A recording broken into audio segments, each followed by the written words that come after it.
Um, Today topic is English literature. Whole timeline. I'll discuss here the whole literature in this lecture. The whole lecture is about the Middle English and the Old English, the Renaissance, and all ages with the dates. I'll discuss, but it is impossible that the whole ages will discuss in one lecture, so here I'll discuss only three or two ages will discuss. What is literature? Literature is one of the fine arts like music, dance, painting, sculpture, as it is meant to give aesthetic pleasure rather than serve any utilitarian purpose. Literature is basically for the enjoyment of person or to take interest in something like in stories or for pleasure. Stories, poems, dramas, novels is all thing about for the human enjoyment or human pleasures. English literature have so many ages which is discussed in the today timeline with dates. First is Old English literature or Anglo-Saxon, which start from 450 to 1066. In some area it start from 449 to 1066, but here I'll discuss both dates, 449 or 450.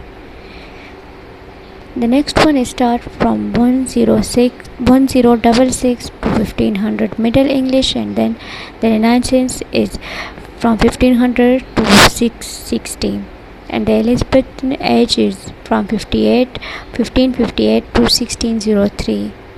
It's all ages up to postmodern period 1945 present. The modern period and then postmodern period.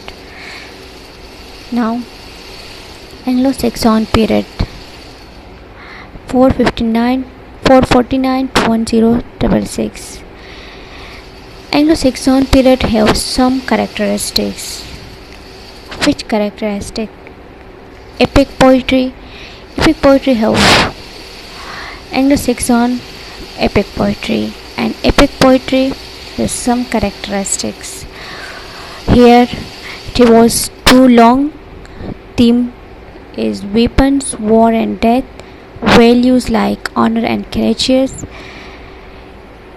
It had no romance, kennings, compound word which had a certain meanings, alliterative and repetition, caesura, and style is repetitive. All are characteristic of Anglo-Saxon period. Now Anglo-Saxon period religion. Its religion was a pagan belief system based on Germanic mythology. Anglo-Saxon divide the days way and bring the days with full names, like Tuesday is Tiw, god of war, Wednesday wooden god of death, and Thursday Thor, god of thunder, and so on. It's all about Anglo-Saxon religion, and Christianity gradually spread across England, replacing the Anglo-Saxon pagan religion. So now Anglo-Saxon language.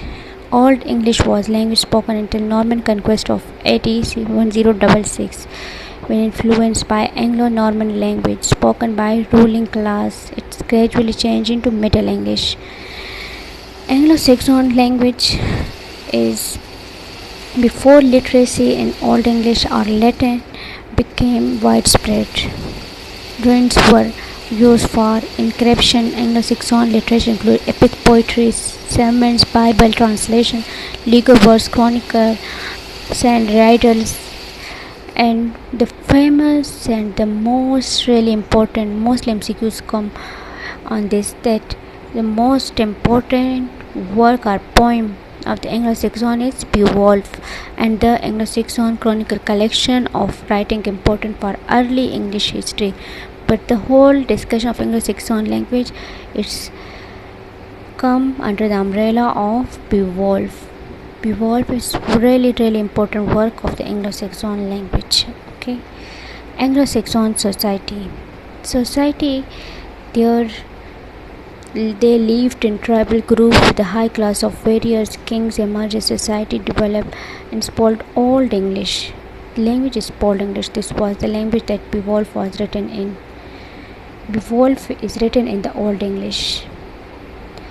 Their culture value human contact, family virtue, and a good story. They feared humiliation and loneliness in their lives. In addition, Anglo-Saxon desired richness, power, and appreciated heroic action of warriors. Anglo-Saxon literature began as an oral tradition. Stories, poems, and songs were all aloud and passed from generation to generation, orally through minstrels, also called scopes. Poems traditionally have strong beat and alliteration and no rhyme. Now come towards Middle English. Middle English starts from 1100 to 1500. When the Old English is stopped and the new is start, it is called Middle English. And then event that marks the end of Old English period and the beginning of the Middle English period is the arrival of Norman French in England, following their victories at Hastings and William the Conqueror and the 1066. It was the last invasion in English but had enormous influence in many aspects of British life, habits, language, society, literature, justice, etc.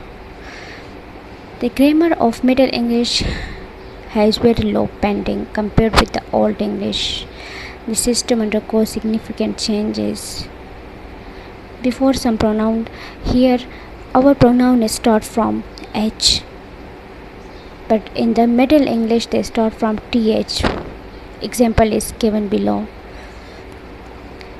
Period of Middle English can be divided into three phases. Early Middle English, which start from 1100 to 1250, and then Middle English is start from 1250 to 1400, and then the late Middle English, which start from 1400 to 1500.